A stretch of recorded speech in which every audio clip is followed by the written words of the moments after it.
À tous, bonjour. Et voilà, vous avez, aujourd'hui, je suis à ma centième vidéo. Normalement, c'est aujourd'hui. Celle que j'ai, comment dire, partagée la dernière fois à propos de mon anniversaire, en fait, elle s'est dédoublée du fait que j'ai converti en short. Mais la centième, c'est véritablement celle-là. Et vraiment, je veux profiter de cette centième vidéo pour vous faire vraiment vous parler d'un petit, comment dire, un petit résumé de mon histoire parce que c'est long et comme je vous dis, je ne veux pas faire de longues vidéos, voilà. Ça va arriver qu'on fasse des directs ou des interviews. Voilà, donc aujourd'hui, je vais vous raconter mon histoire. Voilà, je veux déjà vous dire que vous avez dû voir par rapport à ce que je partage que tout est centré sur l'épreuve, le désert, la souffrance et tout ça. Ok, c'est vraiment mon histoire et voilà. J'ai été appelée comment dire, à servir le Seigneur en 2020. J'ai reçu mon appel, j'ai procrastiné. Dieu est passé par mon fils pour vraiment que je rentre véritablement dans mon appel. C'est mon prophète, hein. Il a l'air comme ça, mais comme on dit, Dieu, il parle à qui il veut, quoi. Il dit ce qu'il veut. Donc, vraiment, je comptais partager autre chose et puis mon fils m'a dit, mais écoute, parle de ta vie. Ah, il a raison, mais je parle de ma vie certainement que c'est un peu trop dilué. Et aujourd'hui, je vais faire l'effort sans pourtant être... je veux partager mon histoire avec sagesse, du moins j'espère, voilà. Bon, en gros, qu'est-ce que je vais vous dire, c'est que je suis mariée, c'est vrai, et puis dans mon mariage, je vis l'adultère, vous savez, j'ai l'air là comme ça, c'est que le Seigneur est en train de passer dans ma vie, quoi. Voilà, donc voilà, ça m'a vraiment beaucoup affecté et ça m'affecte encore aujourd'hui, mais encore, mais moins. Ça m'a vraiment beaucoup affecté. Je parle au passé, c'est pas fini, mais je parle au passé parce que le Seigneur a beaucoup fait. J'ai connu comment le rejet, l'abandon, comment dire, le mépris, l'humiliation et vraiment tout ce qui va avec, quoi, tout ce qui va avec. Et voilà. Et comment j'ai réagi à ça? J'ai pas réagi de la bonne manière. Comment dire, réagi au travers de... déjà, j'ai demandé, deux fois, j'ai demandé le divorce. La première fois, mon mari n'a pas accepté. La deuxième fois, le Seigneur m'a demandé de retirer parce que il était vraiment attristé. J'ai senti sa présence un jour dans la voiture et vraiment, il était vraiment triste. Il m'a dit qu'il est l'auteur du mariage. Il ne pouvait pas comprendre que je ne puisse pas lui faire confiance parce qu'il a dit rien ne pourra séparer ce qu'il a uni. Voilà, pour mon cas, hein, voilà. Et puis, voilà, j'ai dû retirer et les choses se sont empirées, et ça a affecté mon caractère, hein. J'ai été vraiment violente, colérique, jalouse. J'en voulais au monde entier, j'en voulais à mon mari, j'avais de la haine pour lui, de la haine pour sa maîtresse. Et puis, j'ai eu aussi, comment tu appelles ça, beaucoup de rejet par rapport à mes beaux-parents, par rapport à même mes parents. Dans mon mariage, c'était compliqué. Et ça, je vous fais court. Je vous fais court vraiment pour que vous sachiez que vous n'êtes pas seul, hein. Et si moi, je suis là aujourd'hui, vous savez, il y a quelque temps, on m'aurait dit que je le ferais. La vérité, c'est que euh, euh, quand je regardais ma vie, je ne pouvais pas penser que c'est pour ça que j'avais du mal à me lancer dans l'appel, hein, parce que je me disais qu'est-ce que je vais apporter et puis chez moi c'est pire. Qu'est-ce que comment le Seigneur me demande comment dire d'encourager, encourager, exhorter. Et puis bon, c'est pour ça que j'ai traîné. Et j'avais tendance, il faut dire, à vouloir à arranger comment dire, conseiller les autres, hein. Je faisais, et dernièrement, dans un passé récent, j'ai eu les retours où beaucoup me disaient que vraiment ils se sont mariés et que vraiment j'ai été pour eux le canal que le Seigneur a utilisé pour vraiment amener, pour vraiment restaurer leur mariage, sinon pour qu'ils régularisent leur situation. Et ça m'a amené à me souvenir une fois, mon mari et moi, on suivait la télé et on suivait une émission. Et puis, je ne sais pas ce qui m'a piqué. Je lui ai dit, mais tu sais, je vais restaurer les mariages. Dieu va passer par moi pour restaurer le mariage. En fait, il s'est rasé et puis il a dit, du style, cause toujours, en fait. Alléluia. Parce que vraiment, voilà.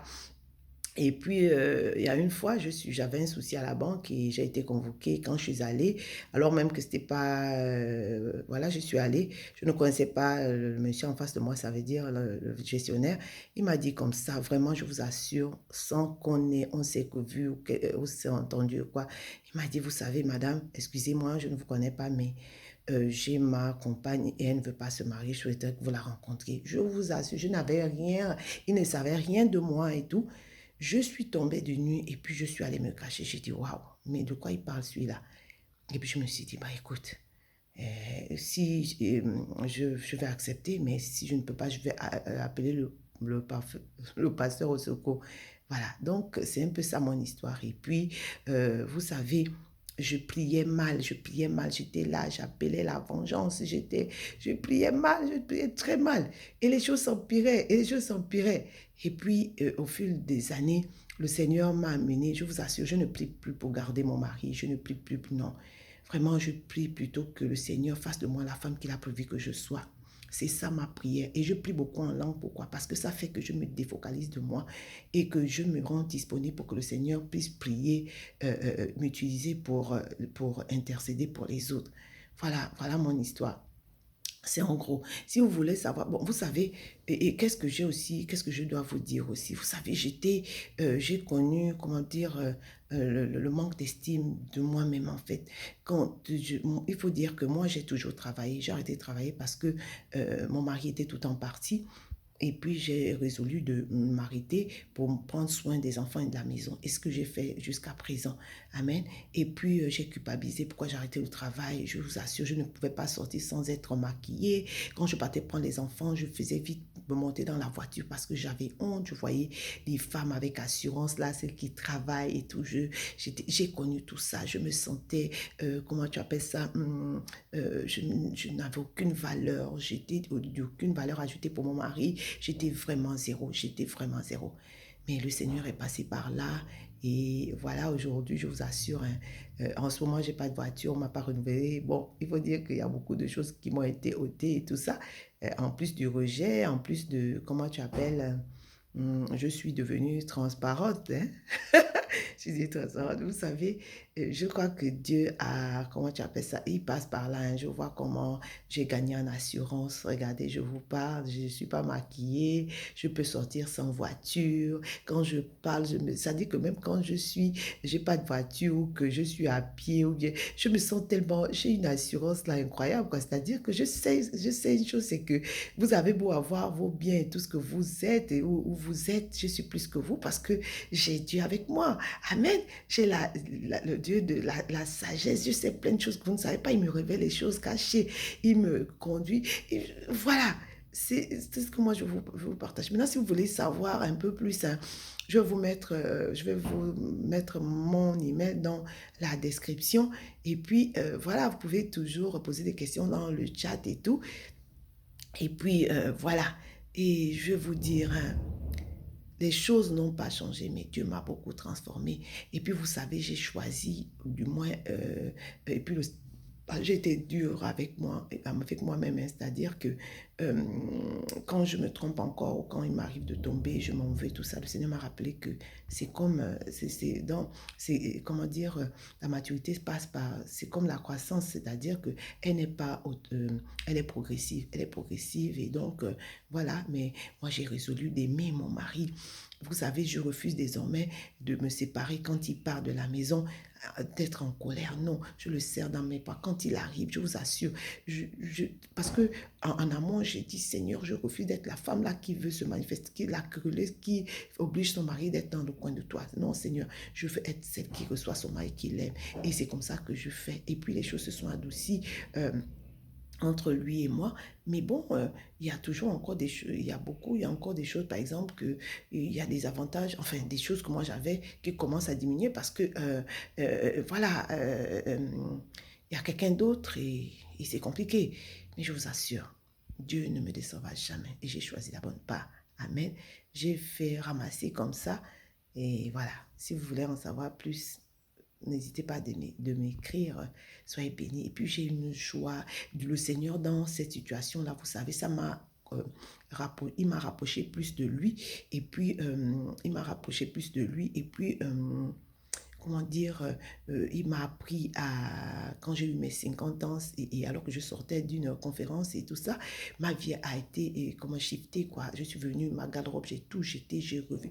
Le Seigneur m'a montré comment prendre soin de moi, comment, sans pourtant être, comment dire, sans pourtant me ruiner. Je m'habille à la friperie et Dieu donne, fait que j'ai du goût et je parais plus jeune que mon âge. Voilà. Je vais 2 fois par mois au salon, j'ai changé de coupe et tout. Je vous assure, vous savez, il y a des gens dans le livre de Hébreux qui n'ont pas reçu les récompenses sur la terre parce qu'ils avaient en vue une autre, comment dire, ils avaient en vue l'éternité, c'est-à-dire leur récompense, ils peuvent ne pas l'avoir là. Mais voilà, la parole de Dieu dit que sera un homme de gagner le monde s'il perd son âme. Ça veut dire que je peux faire le choix de partir, ne pas faire la volonté de Dieu. Mais ça va me servir à quoi? Quand je vais mourir, je vais où? Amen. Ou bien quand je serai au ciel, quelle récompense aurai-je? Vraiment, j'ai choisi de l'aimer. J'aime beaucoup mon mari. Je l'aime vraiment. Et donc, quand il part, et toute chose concourant au bien de ceux qui aiment Dieu, vous savez, je passe beaucoup plus de temps à chercher la face de Dieu, à me disposer à la prière et tout. Et quand tu reviens, je suis encore plus forte. Amen. Ne vous laissez pas abattre. Vous savez, les gens disent que non, mais si tu avais un travail, le travail, la parole de Dieu dit hein, que le bonheur d'un homme, c'est son activité. C'est vrai, mais c'est lui qui a parlé là. C'est-à-dire qu'il a dit de le chercher en premier. En premier. Ça veut dire que si tu prends pour Dieu ton travail, ou je ne sais pas, quelque chose d'autre, vous savez, ça ne va pas changer ta vie. Ça ne va pas changer ta vie.